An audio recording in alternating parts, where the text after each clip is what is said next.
네, 반갑습니다. 메가스토리 라바입니다. 오늘은 기아의 스팅어를 리뷰를 해드릴 건데, 이제 스팅어에 대한 주행 리뷰 등은 먼저 올라갔어요. 이제 디자인과 여러 가지를 오늘 설명을 해드리려고 하고 있습니다.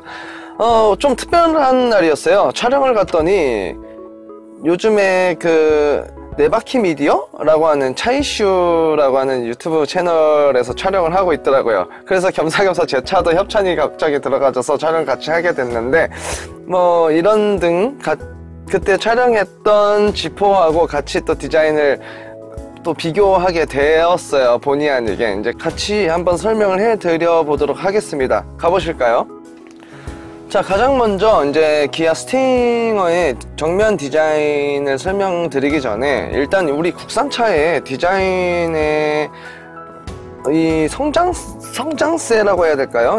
이런 부분에 대해서 먼저 좀 설명을 해드릴까 싶어요. 일단 기아 스팅어 이전부터 정말 기아차랑 우리나라 지금 현대차도 정말 디자인들이 일취월장하고 있어요. 정말 멋있어졌죠. 이런 부분을 보면은 이제 디자이너들의 입김이 정말 많이 세졌다라는 걸 알 수 있어요. 원래 저도 디자인을 했었지만 스케치를 한다고 해서 그 모든 게 상품화되는 게 아니거든요. 내가 스케치한 걸 가지고 가도 엄청나게 많은 팀들과 싸움을 하게 됩니다. 본의 아니게 설계 도면팀부터 그 이후에 또 재질팀, 또 생산팀, 도면 라인팀, 생산 라인팀, 여러 가지 팀들과 또 맞닥뜨리게 되고, 그 팀을 또 싸워 이겨서 위에 올라가면 또 사장의 또 결제도 받아야 되고, 이 현대차는 이제 회장까지 있으니까 사장 위에 또 회장님한테도 또 이 결제를 받아야 생산이 가능하거든요. 이런 부분을 봤을 때 정말 요즘 우리나라 자동차, 특히 현대기아의 디자이너들 분들의 이 입김이 정말 강해졌다라는 걸 알 수 있을 것 같아요. 사실 스케치만 한다고 모든 게 생산되는 게 아니거든요. 이번 스팅어에서 많이 느꼈었던 거예요. 스팅어 디자인을 보면 정말 사실은 되게 강렬하거든요. 너무 날렵한 선들이 많고 날렵하게 디자인돼 있고, 선들도 강하고, 파팅 라인도 일반 차들과 다르게 다 좀 돈이 많이 들어가게 파팅 라인들이 그어져 있어요. 이런 부분들 보면서 야, 이렇게 생산된 것에 대해서 참 박수를 많이 쳐주고 싶어요. 특히 참 디자이너분들이 꽤나 힘썼을 것 같아요. 이런 걸 보면서 어떤 부분들이 있냐면은, 일단 파팅 라인을 먼저 설명을 해드릴 것 같아요. 파팅 라인 하는데 도대체 뭐냐라고 하는데, 여러 가지 이 차에 보면은 구간마다의 조각들이 나여 있어요. 이 차를 생산할 때 원통으로 한 번에 쭉 뽑는 게 아니라 조각조각 난 부분들을 덧붙여서 만들게 되거든요. 스팅어의 정면을 보면은 가장 먼저 이 본넷 라인이 보이잖아요. 본닛 라인도 일반 차량과는 다르게, 보닛이 일반 차량은 쭉 떨어져서 범퍼까지 쭉 이어지거나 그냥 일자로 쭉쭉 떨어지게 되어 있는데, 스팅어 같은 경우에는 그냥 본닛 라인도 유선으로 쭉 둥글게 그어져 있어요. 이게 무엇을 뜻하냐면은 그만큼 파팅 라인을 더 굴곡을 줘서 잘랐다는 얘기인데, 이게 여러분 일반인 분들은 잘 모르실 텐데, 제품을 설계하고 이렇게 생산하는 팀을 가보시면 아실 거예요. 이 철을 자르는데 돈이 어마무시하게 들어갑니다. 철 파팅 라인을 그래서 웬만해서는 그냥 일자로 쭉쭉 빼거나 이렇게 쉽게 가려고 하는데, 이번 스팅어에 보면 되게 굴곡진 파팅 라인들이 많아요.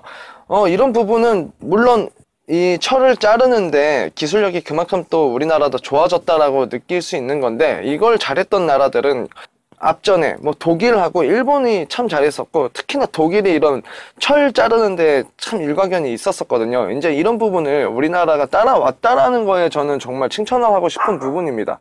사실 범퍼 라인이나 이런 플라스틱으로 이루어진 부분들은 좀 과격하고 격하게 디자인하고, 좀 라인도 긋고 구멍도 낼 수도 있고, 이런데 크게 돈이 많이 그렇게 들진 않아요. 정말 많이 들어가는 거는 사실 성형비가 많이 들어가는 건 이런 철 부분이거든요.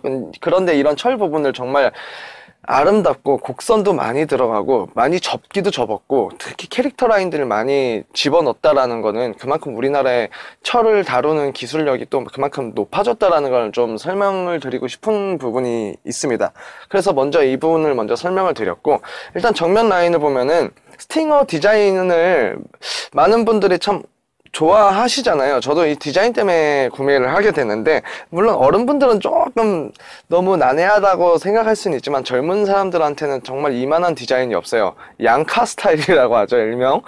정말 낮게, 차도 낮지만 옆으로도 참 넓게 디자인 됐고, 그릴도 정말 넓게 디자인되었어요. 그거에 밑에 또 에어덕트 식으로 이 범퍼 라인들에도 큼직큼직하게 구멍들이 뚫려 있으면서 옆으로 다 쭉쭉 그어져 있어요. 디자인 정면을 보면은 약간 바람둥이 느낌이 조금 나요. 그러니까 예전에 사이버 포뮬러라는 만화가 있었는데, 그 만화들에 나오는 자동차들처럼 되게 선들이 강렬하고 짙고 간결합니다. 이런 부분을 보면은 참 양카 스타일? 양카 디자인이 약간 있어요. 정말 좀 멋있게 디자인 되었다라는 거예요.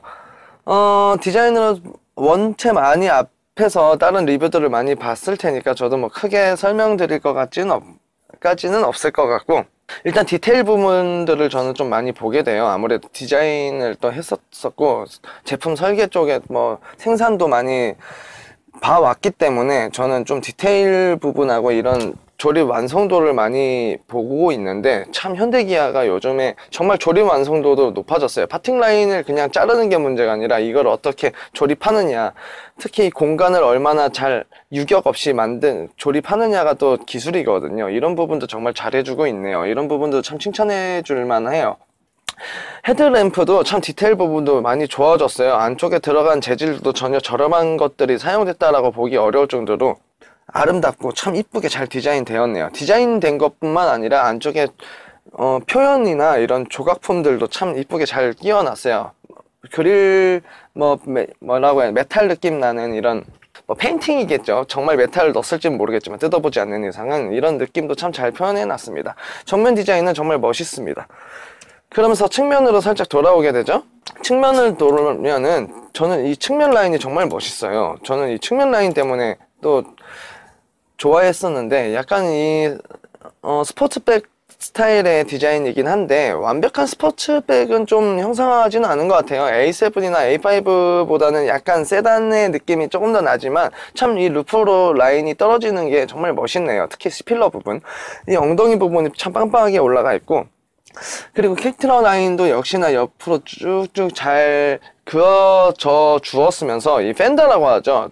앞바퀴 뒷바퀴의 펜더 부분이 정말 볼륨감 있게 볼록 올라와 있어요. 솟구쳐 있는 느낌? 옆으로 좀 근육을 확 키운 느낌이 있는데, 이런 부분도 참 잘 표현했고 멋있어요. 이런 부분이 있음으로써 정말 스포티한 느낌도 많이 나고, 이게 참 성형비가 비싼 건데 스포티한 느낌도 나면서 이 차가 좀 고성능 차라는 걸 좀 표방하는 것 같아요. 옆으로 정면 펜더 밑에 이렇게 브레이크 열을 식히는 송풍구 역할하는 이 구멍도 뚫려 있는데, 이런 느낌도 정말 스포티하네요. 개인적으로 아쉬운 점이 있다면은 옆에 이 아랫부분이죠. 이 도어 스텝 부분을 전부 빨간색으로 이런 차량 색으로 표현한 게 아니라, 소나타가 이번에 좀 잘한 것 같은데 이렇게 검정색으로 별도로 페인팅을 새로 했으면 어땠을까? 다른 재질을 더 넣었으면 조금 더 낮아 보이고 좀 더 날렵해 보이는 느낌이 있었을 법한데, 그래도 차량 디자인의 만족도가 저는 정말 높다고 볼 수 있겠습니다. 자, 다음은 이렇게 돌아서 이제 후면을 보게 되는데, 저는 사실 후면은 그렇게 마음에 들지는 않아요. 정말 정면과 측면을 봤을 때는 이렇게 양카가 있을 수 없는데, 정말 완벽한 양카를 보여주고 있는데, 후면에서는 갑자기 고급차를 표방하려고 했었던 것 같아요. 많은 분들이 얘기를 했죠. 어떤 타 브랜드를 모방했다. 앞에 저는 설명을 항상 드리지만 디자인은 모방을 많이 해요. 원래 디자인 실에 들어가면 정말 타 브랜드를 모방을 많이 합니다. 이제 중요한 건 얼마나 자기들의 스타일로 꾸미느냐인 건데, 완성도 높게. 개인적으로 스팅어에는 이 후면 디자인이 저는 그렇게 만족스럽지는 못해요. 멋있다고들도 많이 하는데 저는 왠지 왜 갑자기 고급차를 집어넣었나 싶어요. 양카가 나오다가 갑자기 고급차가 나오는 듯한 느낌이 있어요. 이왕이면 양카로 디자인했으면 조금 더 양카로 꾸며보지 그랬나, 이렇게 생각이 드는데, 테일램프가 특히나 좀 고급차에 너무 고급스럽게 표현된 것 같은 게 아쉽네요. 그러면서 또 아랫부분은 또 양카의 스타일이 나와요. 갑자기 머플러도 4개가 숭숭 뚫려 있고 디퓨저도 달려 있고, 이런 부분은 왠지 디자인의 조화가 그렇게 어울리는 스타일은 아닌 것 같습니다. 뒤에 유리창이 참 크죠. 넓고. 근데 실제로 실내에서 봤을 때 뒤에 후면 시야가 정말 좁습니다. 뭐 루프라인이 워낙에 뒤로 쭉 떨어져 있어서 그런 거일 수도 있지만, 이런 부분도 뭐 참고하셨으면 좋겠네요. 그리고 3.3과 일반 뭐 2.0, 2.2 디젤의 큰 차이점이 잘 없어요. 사실 GT라고 하는 이 로고 박힌 거 빼고는 3.3인지 2.0인지 크게 알 수 없는 게 좀 많이 아쉽습니다. 이런 부분은 기아 스팅어의 3.3이면 고성능 라인으로 아이덴티티를 줘야 되는데, 그런 아이덴티티가 좀 부족한 것도 좀 많이 아쉬워요.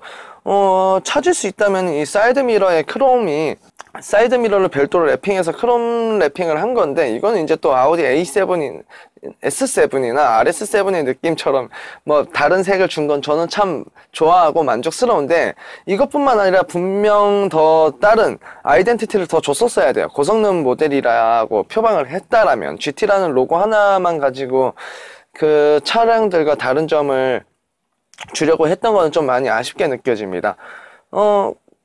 들리는 소문이 예전에 있었었는데, 물론 기아 스팅어의 초고성능 모델을 원래 더 내놓을 예정이었었다고 했었어요. 분명 기사를 봤었었는데, 아마 스팅어의 판매량이 워낙에 저조한 관계로 아마 그 프로젝트가 무산이 된 걸로 알고 있습니다.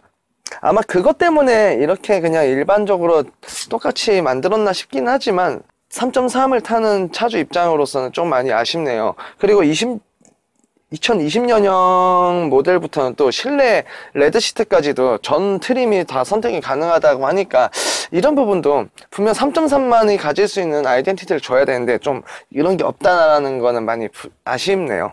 전체적인 디자인 리로 봤을 때는 저 개인적으로 참 잘한 것 같다가, 정말 이 후면이 저한테는 오게티로 와닿았는데, 그래도 이 정도 디자인의 완성도를 가져왔다라는 거는 참 칭찬해주고 싶습니다. 정말 잘 만들었고 디자인 참 이쁩니다. 우리나라 디자이너들의 힘이 정말 쌓여졌다라는 걸 알 수 있어요.